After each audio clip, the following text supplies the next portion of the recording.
In this poem, the poet tells us that how the world will end. यानी कि इस chapter में हम ये पढ़ेंगे कि जो हमारा वर्ल्ड यानी कि ये दुनिया है ये कैसे खत्म होने वाली है। तो जो इसमें जो पॉइंट है, इसके जो पॉइंट है वो रॉबर्ट डी फ्रॉस्ट है। तो ये हमें ये बताना चाहते हैं कि जो हमारा वर्ल्ड है वो किससे खत्म होगा। यानी कि फर्स्ट पैरा में हम देखें तो वो ये कहते हैं कि जो हमारा वर्ल्ड है यानी कि जो ये दुनिया है वो खत्म होगी किससे, आग से। यानी कि जो उन्होंने जो फायर है, फायर को उन्होंने सिंबलाइज किया है किससे, डिजायर से। तो वो कहते हैं कि अगर जो वर्ल्ड होगा वो एंड होगा इच्छाओं से, क्योंकि जो एक ह्यूमन होता है उसके पास बहुत सारी डिजायर्स होती हैं और जो हमारी डिजायर होती है वो कभी भी खत्म नहीं होती हैं। तो वो उन लोगों के साथ में है जो किसके फेवर में है, वो डिजायर के फेवर में यानी कि फायर के।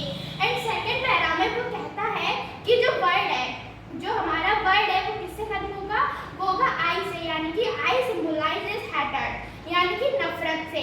क्योंकि जो आने वाले या जो हमारी जनरेशन होगी, न्यू जनरेशन होगी, हम लोगों में इतनी ज़्यादा नफरत पैदा हो जाएगी कि वही काफ़ी है हमारे इस वर्ल्ड को खत्म करने के लिए, ठीक है। तो अब जैसे कि देख सकते हैं कि जो फर्स्ट पैरा में देखा जाए तो जो पॉइंट है यानी कि जो रॉबर्ट डी फ्रॉस्ट है वो किसके फेवर में है, फायर के। और सेकंड पैरा में वो किसके फेवर में है, आइस के फेवर में है।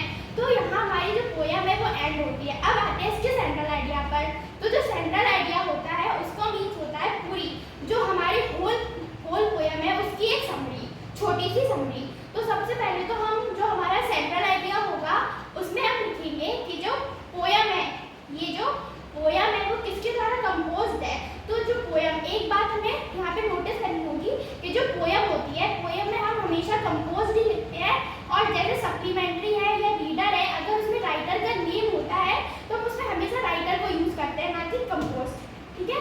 तो इसके सेंट्रल आइडिया में पहले लिखेंगे कि ये जो पोयम है वो किसके द्वारा कंपोज की गई है। तो ये जो पोयम है, this poem was composed by Robert D Frost, इनके द्वारा कंपोज की गई है। और इन्होंने बताया है कि जो वर्ल्ड है वो कैसे एंड होगा। तो ये टू टाइप से एंड होगा। एक तो फायर मीन्स डिजायर्स और आइस का मीन्स है हैटर्ड, नफरत से ये खत्म हो जाएगा, ठीक है। अब इसकी देखते हैं थीम।